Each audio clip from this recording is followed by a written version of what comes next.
தனுசு ராசியில் இருக்கக்கூடிய வயசானவங்களுக்கு ஆரோக்கிய அபிவிருத்தி நமஸ்தியாமின்னு பேர். நெடுநாளையாக கால் வலி, கேஸ்ட்ரிக் ப்ராப்ளம், குரு அப்படின்னா வயிறு அண்டம்னு அர்த்தம்.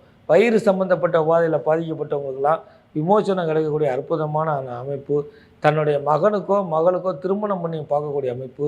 சொந்த வீடு அல்லது வாடகை வீட்டில் இருக்கிறவங்க போகியத்துக்கு போகக்கூடிய அமைப்பு, அல்லது போகியத்தில் இருக்கிறவங்க சொந்த வீடு வாங்கக்கூடிய அமைப்பு ஏற்படுது. அந்த மாணவ மணிகளுக்கு படிப்பு விஷயத்தில் அற்புதமான காலகட்டமாக இருக்குது. அஞ்ச வேணாம், ஃப்ரீனஸ் மைண்டாக வச்சுக்கோங்க. இசை கேளுங்க, ஸ்போர்ட்ஸில் இருங்க, மீண்டும் படிப்பை ரிகர்சல் பண்ணிக்கோங்க. எல்லாம் தெரியும்னு ஒரே தெரியா புஸ்தக பையை திறக்காமல் இருக்காதீங்க. இதுதான் இந்த 2026 சொல்ல வேண்டிய ஒரு விஷயம். கூடுதலாக அரசாங்க துறையில் இருப்பவர்களுக்கு நிதானம், பொறுமை எல்லாம் இருந்தாலும் பேச வேண்டிய இடத்துல பேசாமல் இருப்பது தவறு. உங்களுக்கு உள்ளதை உரிமையாக கேளுங்க, அப்ளிகேஷன் போடுங்க, மொட்டை கடிதாசி போடாதீங்க. உங்களுக்கு கிடைக்க வேண்டியது எல்லாம் கிடச்சிருங்க. கலைத்துறையில் இருப்பவர்களுக்கு சீர்மிக ஆண்டாக இந்த ஆண்டு இருந்தாலும் கூட சற்று பொறுமை தேவை அப்படின்னு சொல்ல வருது.